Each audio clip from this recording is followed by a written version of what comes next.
Хей, добре дошли в ревю на One Piece, Chapter 1082. Развълнуван съм, така че не смятам да губим много време, затова скачаме направо към чаптера. На cover page виждаме просто Чопър, който сбърква Зев с захарен памук и го отхапва. Продължаваме нататък. Започваме и ни информират, че T-Bone е бил убит и този, който го е бил, му е искал наградата. T-Bone е пича, който Зоро победи между NES Lobby и Water 7 арката. Да, минута мълчание за T-Bone. Той беше наистина един честен марин. В базата на Небито виждаме Сенгоку и Цуро да си говорят. Сенгоку пита дали са го намерили все още извършителя. Цуро отвръща: не, но сме сигурни, че тази награда, която T-Bone има, ще влезе в потреба. Сенгоку казва, че не може да повярва, че се е стигнал до там, че вече хората, които са се опитвали да защитят, сега трябва да страхуват от тях да не им забият ножи гърба. Не може да повярва, както казва той. Да се престорим, че Охара никога не се е случвало. При което Цуро му казва: пиратите не са единствените, които се интересуват от парите. Ние марините сега имаме награди за главите си също. Така че се очаква хората да тръгнат след нас. Където допълва, особено на място като Пепе кралството. Чудя се дали има Капа кралство или Омега Лул, където над 1000 души умират от глад всяка година. Не е толкова странно, че са го убили точно там. При което Цуро допълва: изглежда, че всичко се развива по плановете на този проклят клоун. Доста сме го подценили. Сенгоку казва: как можем да защитим и служим на хората, ако трябва постоянно да гледаш зад гърба си, докато си около тях. Ако не неутрализираме тази крос гилдия група скоро, това ще убие моралът на всеки марин и ще отслаби цялата армия. Хей, Хина, виждал ли си Гарп? Има нещо вкусно, което искам да го накарам да опита. Живота на отказал се ветеран изглежда много приятен. Където Хина им казва: той напусна преди няколко дни, казвайки, че отива да спаси Коби. Затова предполагам се е съюзил с Суорт. Сигурно съм, че Коджако е с него също. Коджако е внучката на Цуро и също това е един вид потвърждение, че Гарп не е част от Суорт. Имаше теории, че Гарп е или част от Суорт, или даже е основателят на Суорт, но явно това е един вид потвърждение, че той реално не е част от Суорт, а просто се прави каквото си иска явно. Сенгоку и Цуро изнадани: не ми казали, са тръгнали към Кучиносо, където ни прехвърлят при Бъги на Блъф островът в Новия свят, където Бъги хвали човекът, който е убил T-Bone. Човека казва, че е чул, че наградата е достигнала до семейството му и благодари на Бъги. Бъги казва: ха-ха-ха, не го мисли, все пак уби голямо име сред марините. Бъги му казва: ти си толкова откачен, че успя да шокира всичките марини, със сигурност ще тръгна след главата ти. Пичът казва: дори никога повече да не видя семейството си, е по-добре, колкото да ги гледам как умират от глад. Където Бъги му казва, че ще се погрижи за него като пират под неговото знаме. Където хората на Бъги налитат около този мъж и му казват колко невероятно нещо е това. Великият Бъги сама го кани в екипажа му. Това е огромна чест. Той не е като другите императори. Другите императори всъщност колинчат в краката му и подобни. Никога не забравя този момент, в който ти си лице в лице с жива легенда. И просто Бъги си танцуват нещо от сорта, нещо едно с маракаси си играе, не знам, танцува, пее си там, докато от хората под него скандират: Бъги от плът и кръв, Бъги,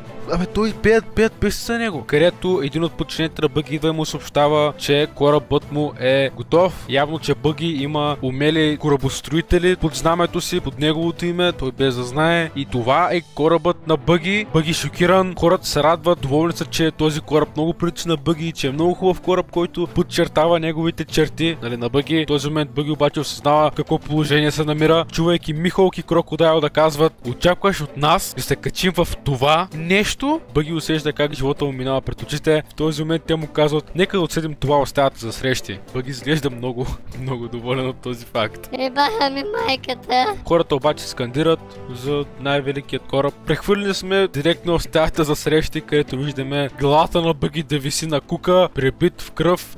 Явно не са харесали кораба. Можем да видим, че тази стая за срещи всъщност е доста по-не за срещи, по-скоро за мъчения, където Крокодайл обсъжда: нашата крос гилдия става все по-познаваема и познаваема, расте точно по план. Правителството започва да разбира каква опасност представляваме. Трябва да имаме несравнимо влияние, за да създадем нашата утопия. Докато Крокодайл си ги обяснява тия работи, Бъги просто бърбори: боли толкова много, моля ви, просто ме убийте. Обаче те двамата се го игнорират. Крокодайл продължава и да се превърне в наистина силна военна мощ. Но преди всичко това ние трябва да, Михалк допълва, да докажем нашата огромна сила, нали? Бъги си мисли: това не е начинът, по който исках да ми се развие живота. Те двамата си продължават разговора, напълно игнорират Бъги. В този момент Бъги му кликва и осъзнава, че те търсят сила и слава. Михалк казва: и за да направим това, трябва да придобием ненормално количество. В този момент Бъги прекъсва и казва: Слава, казваш, че имаме нужда от слава, сила и слава, нали? Може да звучи не на място. Треперейки с глас. И знам, че може да се го изям в това, което ще кажа, но как може да се наричат пирати с схеми като тези? Крещейки им в лицето, един вид намеквайки им, че са като мишки. Михалк, разбира се, отвръща: какво подявалите тази хлебарка ни каза? Бъги продължава: Правите всичко наобратно. Трябва сте чували, нали? Чухте, че червонокосия Шанкс е започнал да се движи също. Ние бяхме на кораба на краля на пиратите заедно, но обстоятелствата ни попречиха да отидем на последният остров Лафтейл с останалите. Сега ми кажете, преди много време, още тогава, какви искахте да бъдете? Когато плавах с Шанкс, той сияеше толкова силно с потенциал. Знаех, че няма как да се сравнявам с него. Затова се отказах от моята истинска мечта.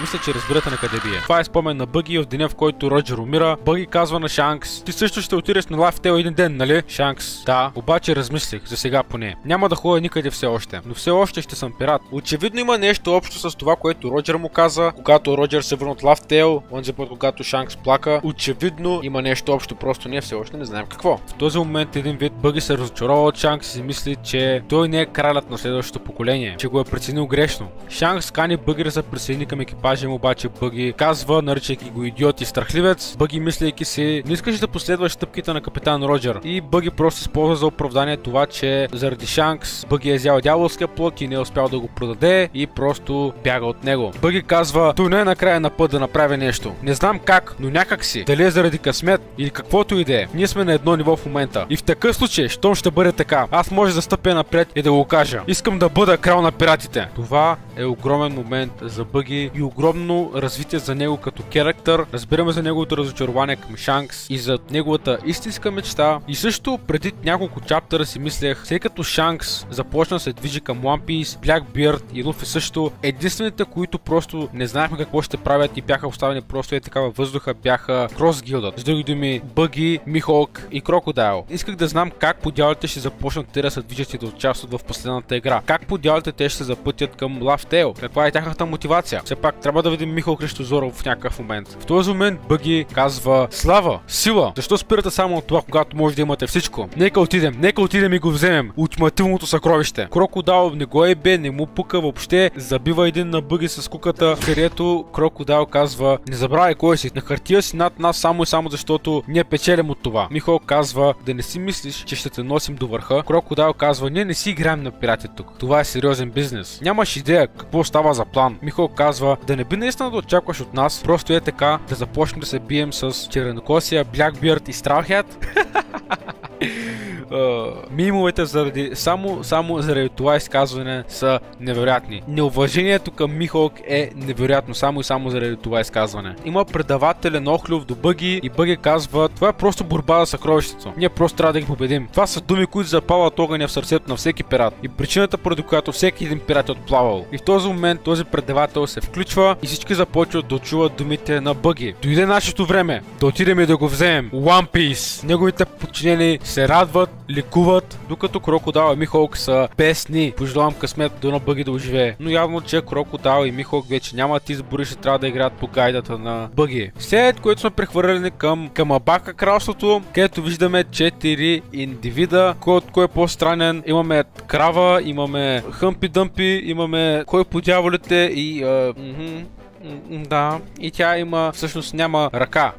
Има роборъка вместо нормална ръка. Изглежда, че това са вице-капитаните на всеки главен командир на революционерската армия на Драгон. Ахиро е подчинена на Бело, Ахиро е подчинена на Бело Бети, Ушияно кравата е подчинен на Морли, Хъмпи Дъмпи или Гямбъл е подчинен на Линдерх и този пич Джирон е подчинен на Карасо. Това са интересни характери, с които не запознават днес. Нещо интересно за този пич Джирон е: той яде шибан бинокъл и в същото време явно той, ядяйки този бинокъл, може да придобива виждане надалече, защото казва, че прави се намек, че вижда надалече, понеже яде проклетия бинокъл, който ни кара да си мислим: Лапо мъртъв ли е? И ако да, супер. Където виждаме Ива-сан и Драгон, където имаме потвърждение, че Сабо е жив, и не само че е жив, но и се е върнал в Камабака Кингдом. Разбира се, Ива-сан е много доволен, много се радва, облегчене. Драгон, да знам, май му е по-прескоро на него. И виждаме кораб с пътници да акостира на острова, където двама от заместник командирите командирите се закачат един с друг, просто се закачат един с друг, докато корабът акостира. Поздравяват Сабо за завръщането, където Ахиро казва: точно бях на път да те застрелям, Сабо. Където Сабо казва: радвам се, че не го направи. Как си, Ахиро? Беше ли притеснена? Където Ахиро отвръща: може би малко. Не мога да преценя с какъв тон го казва, но няма казвам нищо, защото ще замълча този път. Този път ще замълча. Затварям свата. Ключ? Не, млъквам. Само този път ще замълча. Където кралата казва: Сабо, you save me happy. Човек, какво по дяволите става в революционерската армия? Кои са тия хора? Какво правят? Що правят? Защо там? Коя страна освобождаваше такива войници? Където Сабо казва, че този кораб е на Лулужия, кралството, което беше унищожено. Ще обясня по-късно, но за сега моля ви помогнете първо на тези. Колава посреща Сабо с ритници. Как може да прекъснеш така от нищо? Имаш ли идея колко много се притеснявах и така и така и така. Където Сабо казва, че са използвали някакъв вид код. Явно, че революционерите си имат някакъв вид код помежду си, докато комуникират. Където Сабо казва, че той дори не е бил на Лулужия, когато Лулужия е била унищожена. Което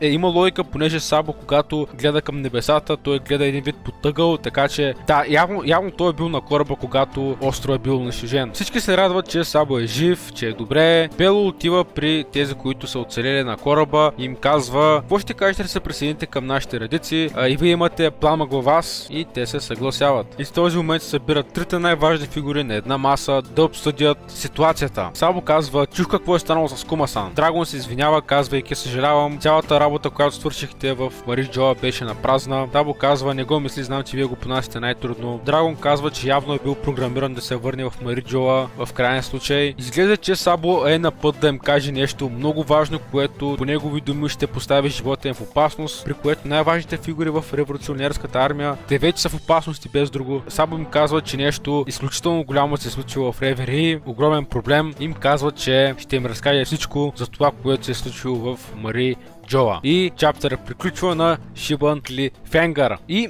така свършва този чаптър. Какво по дяволите Сабо има да им каже, аз идея си нямам. Единственото, което ми идва на ум е просто, че да, има един крал, който седи на тония трон, на който не е позволен никой да сяда. Какво друго, освен това заказване има, нямам идея, но явно, че е много голяма работа. Дали има общо с онази гигантска шапка, която видяхме, или може би нещо друго, за което дори не подозираме, нямам представа. Нямам търпение за следващия чаптър. Ще чета от сега нататък всеки петък на стрим в Twitch, линк долу в описанието, разбира се. Ще реагирам на чаптърите на One Piece, на всеки нов чаптър, когато излезе, ще реагирам на живо в Twitch, ще го чета на живо в Twitch, така че да, ако искате всеки петък, елате, отбийте се, всяка събота гледаме аниме, а през другото време просто си цъкам някакви игрички и си чилвам. А между другото във вторник гледам One Piece, последният излязъл епизод на One Piece анимето. Да, ако видеото ви е харесало, оставете по един лайк, а ако искате да видите още аниме манга контент, subscribe към банка, много ще го оценя. Ще се видим следващия път и както винаги, не спрете да лафите за анимета. Peace!